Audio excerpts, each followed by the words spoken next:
America से अपने घर घूमने आई एक लड़की और उसी घर में उसकी हत्या हो गई। उसका शव मिला गौशाला में, बेजान, बेबस। लेकिन सवाल ये है, उसे क्यों मारा गया? ईर्ष्या, पारिवारिक झगड़ा या कोई और गहरा राज? क्या कभी सामने आएगा इस हत्या का असली मकसद? जानने के लिए सुनिए ये रोमांचक क्राइम थ्रिलर कोहरा सीजन 2 की पूरी कहानी।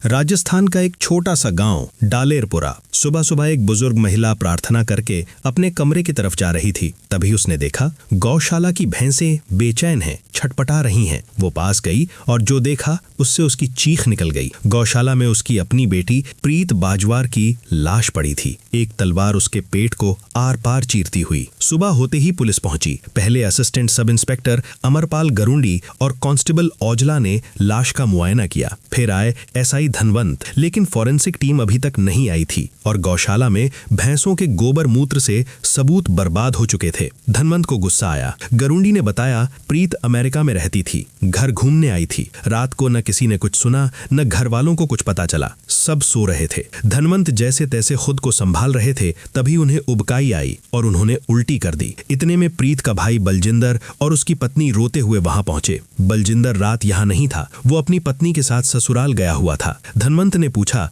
इस घर में और कौन रहता है? बलजिंदर ने एक नाम लिया, कन्नी। कन्नी पिछले 7-8 साल से इस घर की देखभाल करता है, लेकिन वो भी रात घर पर नहीं था, अपनी भतीजी की शादी के लिए छुट्टी पर गया था। धनवंत ने फौरन हुक्म दिया, कन्नी को बुलाओ। इसी बीच एक कांस्टेबल ने धनवंत को ऊपर बुलाया। धनवंत गरुंडी को साथ लेकर प्रीत के कमरे में गए। दरवाजे पर उन्होंने कुछ अजीब देखा। अंदर जाने के पैरों के निशान थे, लेकिन बाहर आने के कोई निशान नहीं। कमरे में उन्हें 2 तस्वीरें मिली। एक में प्रीत किसी आदमी के साथ थी, दूसरी में 2 बच्चों के साथ। बलजिंदर की पत्नी ने बताया प्रीत अपने पति सैम और बच्चों के साथ अमेरिका में रहती थी, लेकिन घरेलू झगड़ों की वजह से करीब 6-7 महीने पहले वो अकेली यहाँ आ गई थी। तब से इसी घर में रह रही थी। बातचीत चल ही रही थी कि बाहर शोर सुनाई दिया। एक आदमी बलजिंदर से उलझ रहा था, पैसों की तगादा कर रहा था। बलजिंदर ने किसी तरह उसे टाल दिया। पुलिस के सामने पंगा नहीं लेना चाहता था। पूछताछ खत्म करके धनवंत और गरुंडी घर के पीछे गए। वहां उन्होंने देखा पिछवाड़े की दीवार फांदकर कोई अंदर आया था। दीवार पर कांच के टुकड़े लगे थे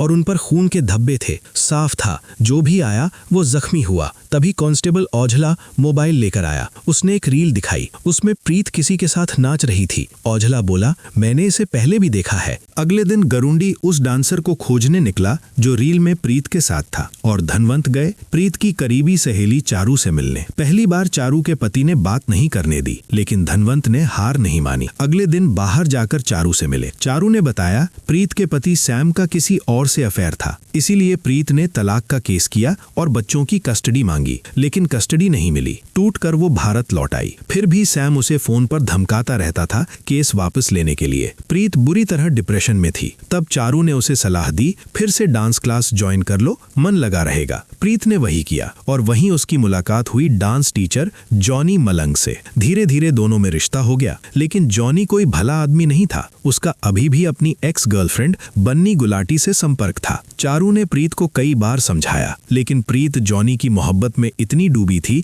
कि किसी की सुनती ही नहीं थी। धनवंत ने चारू को अपना नंबर दिया और कहा, कुछ भी नया पता चले तुरंत बताना। इधर गरुंडी ने जॉनी के पिता पीटर को पकड़ा और उसी के जरिए जॉनी के घर पहुंचे। वहां तलाशी में जॉनी के कमरे से एक जोड़ी बूट मिले जिनसे तेज बदबू आ रही थी। साथ ही एक एटीएम स्लिप भी मिली। थोड़ा दबाव डालते ही पीटर ने कबूल किया, आज सुबह जॉनी आया था, पैसे मांग रहा था। पीटर ने एटीएम से निकालकर उसे दे दिए। उधर धनवंत केयरटेकर कन्नी से पूछताछ कर रहे थे। कन्नी ने बताया जिस रात वो शादी में जाने वाला था, उससे पहले कोई प्रीत से मिलने आया था। धनवंत ने जॉनी की फोटो दिखाई। कन्नी ने फौरन पहचान लिया, यही था वो आदमी। उस रात प्रीत और जॉनी में जोरदार झगड़ा हुआ था। प्रीत ने जॉनी को थप्पड़ भी मारा। जब जॉनी ने धक्का मुक्की शुरू की तो कन्नी बीच बचाव के लिए आगे आया। तब जॉनी बाइक लेकर चला गया। प्रीत ने कन्नी से कहा था किसी को मत बताना। तभी गरुंडी और औजला वो बूट लेकर आ गए। अब देखना था क्या इन बूटों के निशान प्रीत के घर में मिले निशानों से मेल खाते हैं। अगले दिन एक खबरी ने बताया कि उसने जॉनी को देखा है। धनवंत और गरुंडी उसकी बताई जगह रेलवे स्टेशन पहुंचे। वहां एक चाय वाले ने बताया सुबह 6:30 बजे जॉनी यहाँ चाय और सिगरेट पीकर गया था। था। वे जाने के बाद एक लड़का आया, उसने चाय वाले को एक जोड़े की फोटो दिखाई और उसमें से लड़के के बारे में पूछा। चाय वाले ने अनजान बनकर टाल दिया। इधर धनवंत और गरुंडी स्टेशन की सीसीटीवी फुटेज देखने लगे। तभी प्रीत की कॉल डिटेल्स और रिकॉर्डिंग्स भी आ गईं। एक रिकॉर्डिंग में प्रीत और जॉनी के बीच तगड़ा झगड़ा था। प्रीत किसी बात पर जॉनी को पुलिस में देने की धमकी दे रही थी। सीसीटीवी में दिखा जॉनी को उसका एक चेला स्टेशन छोड़ने आया था। गरुंडी उसे पकड़ने दौड़े लेकिन वो ऑटो में भाग गया। गरुंडी ने पीछा करके उसे धर दबोचा। उसने बताया कत्ल के बाद जॉनी हिमाचल जाने वाली बस में चढ़ा था। गरुंडी ने फौरन धनवंत को फोन किया। उसी वक्त चारू का भी फोन आया। उसने बताया प्रीत ने पहले कुछ मैसेज फॉरवर्ड किए थे जो असल में सैम के थे। चारू ने वो मैसेज धनवंत को भेज दिए। धनवंत ने एक वॉइस मैसेज सुना। सैम की आवाज थी, धमकी दे रहा था, मेरे पैसे वापस कर। धनवंत ने उस मैसेज को बार बार सुना। सैम और प्रीत के बीच दरार की शुरुआत हुई शक से। सैम हमेशा मोबाइल में घुसा रहता था। प्रीत को शक हुआ कहीं चक्कर तो नहीं। फिर जब सैम ने फोन का पासवर्ड बदल दिया, शक और गहरा हो गया। झगड़े शुरू हुए, बात हाथापाई तक पहुंची और फिर प्रीत गुस्से में पति बच्चों को छोड़कर इंडिया आ गई। अगले दिन धनवंत और गरुंडी सैम से मिलने गए। सैम प्रीत के अंतिम संस्कार के लिए इंडिया आया हुआ था। धनवंत ने पूछा, अकेले 2 बच्चों को कैसे संभालते हो? सैम ने बताया, एक आया है लवलीन, प्रीत ही उसे इंडिया से अमेरिका ले गई थी बच्चों की देखभाल के लिए। फिर धनवंत ने पूछा, प्रीत को धमकी क्यों दी थी? सैम ने बताया, दोनों का एक जॉइंट बिजनेस अकाउंट था। प्रीत ने बिना बताए $6 लाख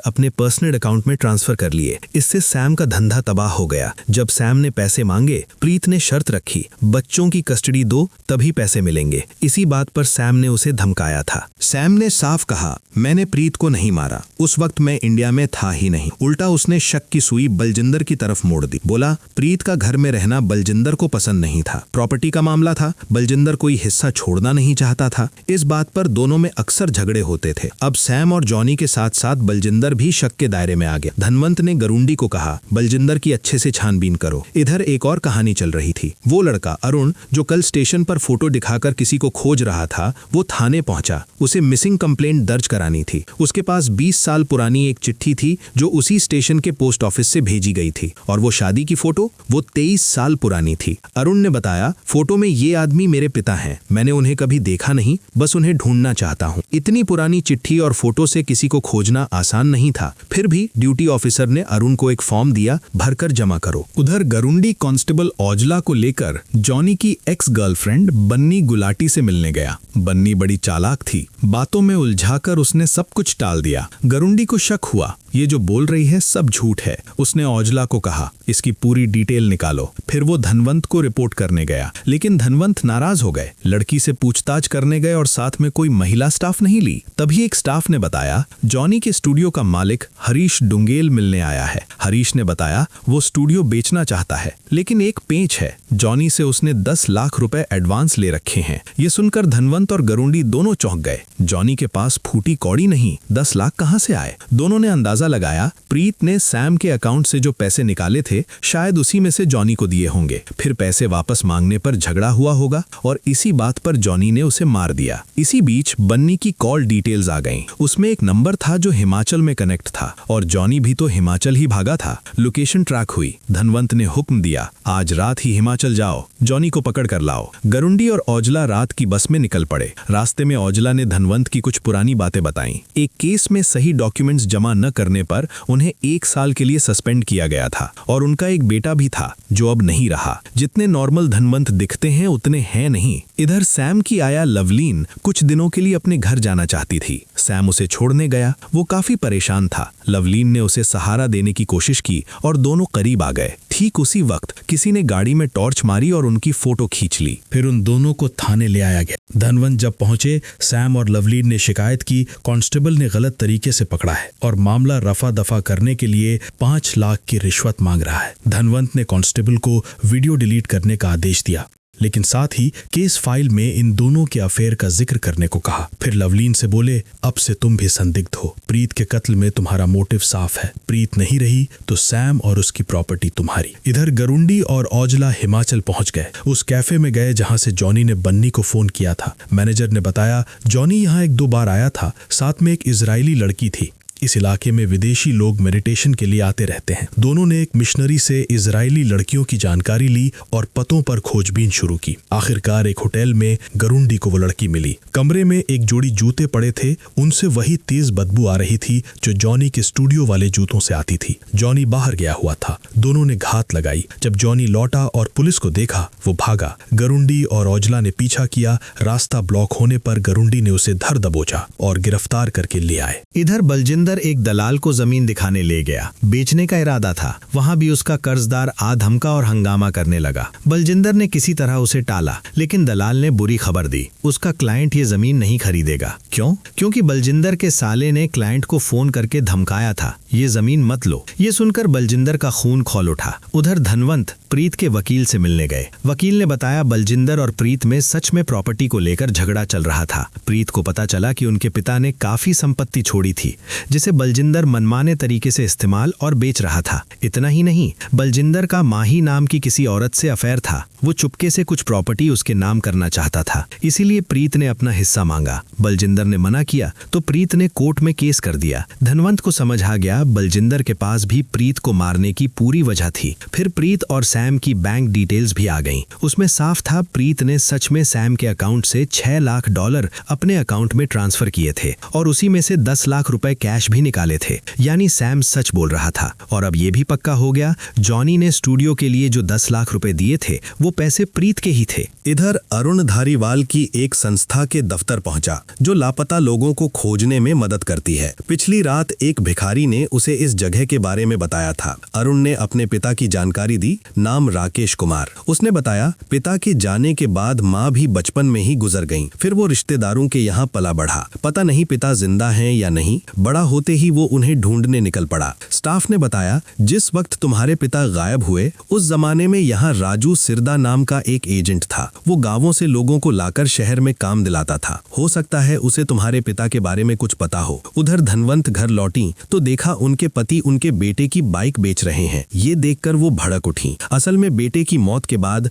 दोनों अभी तक सामान्य नहीं हो पाए थे। धनवंत अपने पति को ही बेटे की मौत का जिम्मेदार मानती थी और इसी अपराध बोध में उनके पति और ज्यादा टूट रहे थे। जॉनी की गिरफ्तारी की खबर मिलते ही उसकी एक्स गर्लफ्रेंड बन्नी घबरा गई। वो भी भागने लगी, लेकिन पुलिस ने उसे पहले ही पकड़ लिया। पूछताछ में 2 थप्पड़ भी पड़े, फिर भी उसने मुंह नहीं खोला। जॉनी भी कुछ नहीं बोल रहा था। तभी थाने में खबर आई स्टेशन के पास माही वर्मा नाम की औरत पर हमला हुआ है। धनवंत को याद आया यही नाम था बलजिंदर की प्रेमिका का। वो गुरुंडी को लेकर अस्पताल पहुंची। थोड़ी देर बाद बलजिंदर भी बेचैन होकर आया। माही को बुरी हालत में देखकर पलटने लगा, लेकिन गुरुंडी ने उसे रोक लिया। धनवंत ने पूछा माही पर हमला किसने किया? बलजिंदर ने बताया उसके साले करमजीत के बार का एक स्टाफ पम्मा ने किया है। करमजीत पिछले महीने से माही को घर खाली करने की धमकी दे रहा था। वो घर बलजिंदर ने माही को दिलाया था। करमजीत को ये बर्दाश्त नहीं था। वो अपनी बहन का हिस्सा चाहता था। इसी गुस्से में उसने माही पर हमला करवाया। थाने लौटने पर पता चला जॉनी बयान देने को तैयार है। जॉनी ने कहा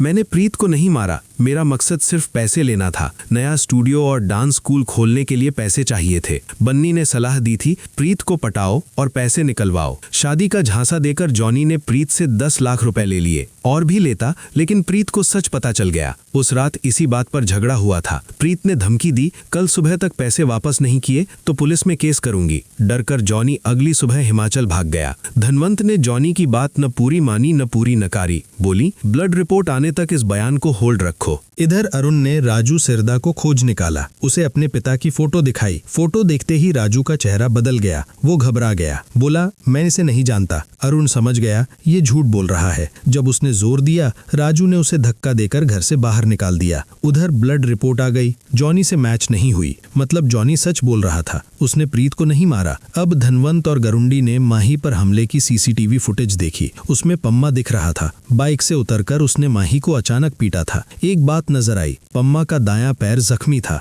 वो लंगड़ा कर चल रहा था। दोनों को शक हुआ। प्रीत के घर में जो पैरों के निशान मिले थे वो भी दाएं पैर के थे और दीवार के कांच पर जो खून था उससे कोई जख्मी हुआ था। कहीं पम्मा ही तो प्रीत का कातिल नहीं? शायद करमजीत ने ही उसे भेजा हो। पम्मा की कॉल डिटेल्स निकाली गईं। पता चला प्रीत के कत्ल की रात और माही पर हमले के वक्त दोनों जगह पम्मा का मोबाइल एक्टिव था। सॉलिड सबूत मिल गया। गिरफ्तारी का प्लान बना, लेकिन जब पुलिस उसके घर पहुंची पम्मा भाग चुका था। इधर एक और मुसीबत आ गई। बलजिंदर की पोल्ट्री फार्म में शॉर्ट सर्किट से आग लग गई। चौकीदार मल्ली वहां था नहीं, दोस्त के साथ पीने गया था। जब लौटा पूरी फार्म धूं जल रही थी। दरवाजा खोलने की कोशिश में वो खुद भी जल गया। उसके दोस्त ने उसे बचाकर वहां से भगाया। अगली सुबह धनवंत खबर पाकर मौके पर पहुंची, लेकिन मीडिया पहले ही आ चुकी थी। बात सिर्फ आग की नहीं थी। फार्म के अंदर 4 लोग जंजीरों में बंधे मिले, सब आग में झुलसे हुए। धनवंत और गरुंडी ने जगह का मुआयना किया, घायलों को अस्पताल भिजवाया और बलजिंदर को गिरफ्तार कर लिया। ये खबर पूरे देश में फैल गई। अरुण ने भी सुनी और बेचैन हो उठा, कहीं उन 4 में उसके पिता तो नहीं। वो फार्म की तरफ भागा, लेकिन पुलिस ने अंदर नहीं जाने दिया। एक सिपाही ने थप्पड़ मार कर हटा दिया। फिर किसी ने दया दिखाई, बताया कि घायलों को सिविल अस्पताल ले गए। अरुण अस्पताल पहुंचा, वहां पता चला 4 में से 3 मर चुके हैं, एक की हालत नाजुक है। वो बेहोश था तो अरुण रात भर इंतजार करता रहा। सुबह जब उसे होश आया, अरुण ने अपने पिता की फोटो दिखाई। आदमी का पूरा बदन जला हुआ था, बोल भी नहीं पा रहा था। फिर भी उसने राकेश कुमार को पहचान लिया। बोला वो भी हमारे साथ फॉर्म में था, और फिर एक नाम लिया, राजू। अब अरुण को यकीन हो गया राजू का उसके पिता के गायब होने से कोई न कोई कनेक्शन जरूर है। अस्पताल से निकलते वक्त अरुण धनवंत के सामने पड़ गया। धनवंत ने आवाज दी, लेकिन अरुण भाग खड़ा हुआ। धनवंत ने पीछा किया पर पकड़ नहीं पाई। इधर गरुंडी एक बार में गया चौकीदार मल्ली की तलाश में। बार स्टाफ ने बताया मल्ली अपने दोस्त लक्षा के साथ पीने आता था। गरुंडी लक्षा के घर गया, वहां कमरे में बैंडेज मिला। लक्षा घर पर नहीं था तो गरुंडी इंतजार करने लगा। जब लक्षा आया, गरुंडी ने उसे दबोचा। थोड़ा दबाव डालते ही उसने कबूल किया आग में मल्ली का हाथ नहीं था। दोनों पीने गए थे, लौटे तो फार्म जल रही थी। मल्ली ने आग बुझाने की कोशिश की तो हाथ जल गया। लक्षा ने उसी पर बैंडेज बांधा था। अभी मल्ली कहाँ है ये उसे नहीं पता। गरुंडी ने लक्षा को छोड़ दिया। उधर पम्मा को पता चल गया था कि पुलिस उसे ढूंढ रही है। वो किसी सुरक्षित जगह भाग गया। इधर धनवंत और गरुंडी ने थाने में बलजिंदर से पूछताछ की, लेकिन उसने कुछ नहीं माना। उधर राजू ने फार्म में 4 लोगों के जलने की खबर देखी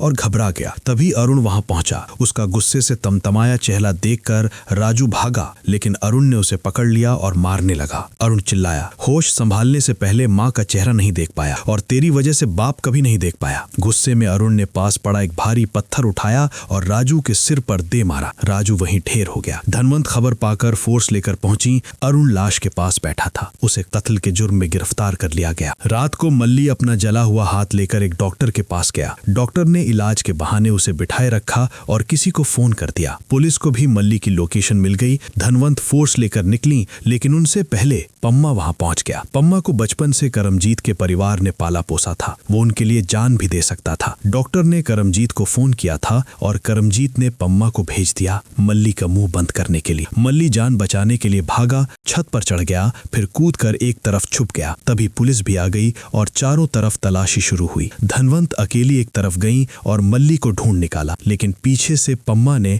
उन पर हमला कर दिया और मल्ली की तरफ बढ़ा। धनवंत ने हार नहीं मानी। जख्मी हालत में भी उन्होंने पम्मा के पैर में दांत कड़ा दिए। पम्मा ने गुस्से में उन्हें बुरी तरह पीटा। तभी बाकी पुलिस वहां पहुंची। पम्मा धनवंत और मल्ली को छोड़कर भाग निकला। गरुंडी ने पहले धनवंत को संभाला, फिर पम्मा के पीछे भागा। पम्मा ने उस पर हमला किया। दोनों में जमकर हाथापाई हुई। आखिरकार गरुंडी ने उसे काबू कर लिया और बाकी फोर्स के हवाले कर दिया। अगली सुबह एक स्कूल के सामने एक पागल आदमी पड़ा था। स्कूल बस से उतरे एक बच्चे ने उसे देखा, सोचा भूखा होगा, अपनी जेब से चॉकलेट निकालकर उसे दे दी। उस भूखे इंसान ने बड़े चाव से खाई। फिर वो बच्चे को प्यार करने लगा। तभी स्कूल गार्ड्स ने देख लिया। उन्होंने उसे बच्चा चोर समझकर पीटा और पुलिस के हवाले कर दिया। इधर गरुंडी अस्पताल में धनवंत से मिलने आया। वो अब ठीक थी। उसी अस्पताल में मल्ली भी भर्ती था। ड्यूटी पर जाने से पहले दोनों उससे मिले। धनवंत ने पूछा, फार्म में उन लोगों को बांध कर क्यों रखा था? मल्ली ने बताया, वो लोग सालों से फार्म में काम कर रहे थे।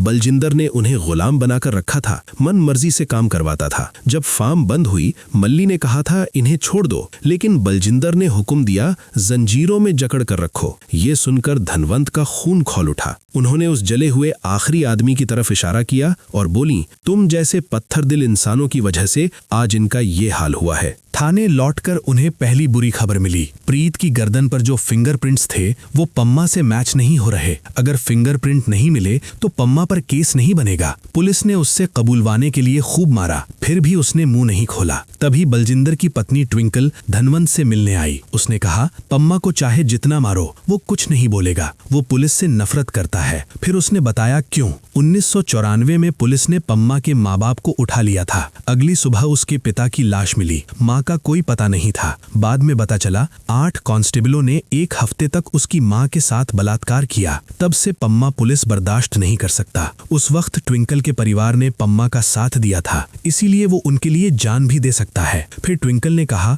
पम्मा ने प्रीत को नहीं मारा। असल में ट्विंकल ने खुद पम्मा को प्रीत को मारने के लिए भेजा था। पम्मा दीवार फांदकर अंदर गया, कांच से पैर कट गया। प्रीत के कमरे में पहुंचा, लेकिन प्रीत वहां थी ही नहीं। पम्मा के पहुंचने से पहले ही किसी ने उसे मार दिया था। कातिल कौन है ये न पम्मा जानता है न ट्विंकल। ट्विंकल फंसे नहीं, इसीलिए पम्मा अब तक चुप है। धनवंत ने पूछा, तुम प्रीत को मारना क्यों चाहती थी? ट्विंकल ने कहा, प्रीत के पास सब कुछ था। अमेरिका में घर, अच्छा पति, बच्चे, किसी चीज की कमी नहीं थी। फिर भी वो यहाँ आकर बाप की प्रॉपर्टी में हिस्सा मांग रही थी। बलजिंदर ने पहले ही सब बर्बाद कर दिया है। जो बचा था वो भी प्रीत ले लेती तो मेरे बच्चे के लिए कुछ नहीं बचता। इसीलिए मैंने पम्मा को भेजा था। धनवंत ने केस रिपोर्ट बनाकर सीनियर ऑफिसर को सौंप दी। उन्होंने बताया, फार्म में जले लोगों को बलजिंदर के परिवार ने गुलाम बनाकर रखा था। उनकी मौत की जिम्मेदारी बलजिंदर पर है। प्रीत को मारने के लिए ट्विंकल ने पम्मा को भेजा था, लेकिन असली कातिल कोई और है। फिर धनवंत ने कहा, मैं इस केस की और तफ्तीश नहीं करना चाहती। 2 दिन का वक्त लिया था, 2 दिन बीत गए। केस किसी और को दे दीजिए। जाने से पहले उन्होंने अरुण का जिक्र किया। उसे गलतफहमी हुई थी। उसने सोचा फार्म में जिले लोगों में उसके पिता भी हैं। इसी गुस्से में उसने राजू को मार डाला, क्योंकि 20 साल पहले राजू ने ही उसके पिता राकेश कुमार को बलजिंदर के बाप को बेचा था। फिर धनवंत ने जोड़ा, लेकिन मुझे पता चला है जले हुए लोगों में राकेश कुमार नहीं था। कौन जाने, शायद वो अभी भी जिंदा हो। बाहर निकलते वक्त धनवंत और गरुंडी ने उस पागल को देखा जिसे स्कूल के सामने से पकड़ा गया था। साफ दिख रहा था उसका दिमाग ठीक नहीं है। धनवंत ने कहा, इसे छोड़ दो, और घर चली गईं। अगले दिन गरुंडी थाने पहुंचा तो देखा वो पागल फिर आ गया है। कांस्टेबल ने बताया, जाने को कहो तो चला जाता है, फिर लौट आता है। गरुंडी ने ज्यादा ध्यान नहीं दिया और अपनी डेस्क पर चला गया। वो अरुण के केस की फाइल देख रहा था। उसमें राकेश कुमार की फोटो थी। देखते ही उसके दिमाग में कुछ खटका। थाने में बैठे उस पागल का चेहरा राकेश से मिलता जुलता था। गरुंडी फोटो लेकर उसके पास गया। जब पागल ने फोटो में अपनी पत्नी को देखा, उसकी आंखें भर आईं। तभी धनवंत भी आ गईं। गरुंडी ने अपना शक बताया। फिर उसने पागल को अरुण की सेल के सामने ले जाकर खड़ा किया। अरुण को भी शक हुआ, कहीं ये सच में उसके पिता तो नहीं। पक्का करने के लिए पागल को बलजिंदर की सेल के सामने ले गए। बलजिंदर को देखते ही पागल पहले घबराया, फिर डर गया और फिर अचानक गुस्से में उस पर झपट पड़ा। उसे जल्दी से हटाया गया। गरुंडी ने बलजिंदर से कहा, अब सच बोल, वरना इस पागल को तेरी सेल में छोड़ दूंगा। बलजिंदर ने कबूल किया, ये राकेश कुमार है, 20 साल से मेरा गुलाम था। पागल हो गया तो 2 हफ्ते पहले छोड़ दिया। ये सुनकर सबका खून खौल उठा। धनवंत को ख्याल आया, थाने से छोड़ने के बाद भी राकेश बार बार लौट रहा था। शायद जहां 20 साल कैद रहा वहां ले जाएं तो कुछ पता चले। राकेश को बलजिंदर के घर ले गए और छोड़ दिया। वो अपनी पुरानी आदत के मुताबिक सीधे अंदर गया। गौशाला में पहुंचा और अपने पैरों में खुद जंजीर बांध ली। बिल्कुल बेसुध, जैसे 20 साल की गुलामी उसकी रगों में बस गई हो। उस रात असल में क्या हुआ था? प्रीत और जॉनी में झगड़ा हुआ। जॉनी गुस्से में बाइक लेकर चला गया। फिर कन्नी भी शादी में निकल गया। थोड़ी देर बाद राकेश अपनी आदत के मुताबिक घर लौट आया। उसे पहले ही छोड़ दिया गया था, लेकिन दिमाग खराब होने की वजह से वो उसी जगह वापस आ गया जहां 20 साल गुलाम रहा था। प्रीत ने उसे देखा, वो पास गई, उसकी जंजीर खोल दी और समझाया, तुम आजाद हो, जाओ यहाँ से। लेकिन राकेश का दिमाग काम नहीं कर रहा था। बिना कुछ समझे उसने अचानक प्रीत पर हमला कर दिया। पहले गला दबाया, फिर धक्का दिया। प्रीत गिरी और वहां खड़ी एक तलवार उसके पेट को आर पार चीरती चली गई। राकेश को होश नहीं था कि उसने क्या किया। वो वैसे ही बेसुध बाहर निकल गया। यही था प्रीत की मौत का सच। अगली सुबह धनवंत ने प्रीत की माँ को सब बताया। माँ ने राकेश को कोसा, इतने साल खिलाया पिलाया पाला पोसा। प्रीत ने खुद गिड़गिड़ाकर कहा था कि इसे छोड़ दो, और इसने उसी को मार दिया। धनवंत का खून खौल उठा। बोली, प्रीत को राकेश ने नहीं, आप लोगों ने मारा। 20 साल तक इंसान के साथ जानवर जैसा सुलूक किया, आज उसी का फल मिला है। ये कहकर धनवंत चली गईं और इस उलझे हुए केस का पर्दाफाश भी कर गईं। तो दोस्तों याद रखिए, कर्म का फल एक दिन जरूर मिलता है। ये सीरीज अपने जटिल मोड़ों के बीच हमें बहुत कुछ सिखा जाती है। उम्मीद है हम इंसानों के साथ अच्छा बर्ताव करेंगे, मुसीबत में एक दूसरे का साथ देंगे और मिलजुल कर रहेंगे। आज के लिए बस इतना ही। जल्द मिलते हैं एक नई कहानी के साथ। अपना ख्याल रखिए। शुक्रिया।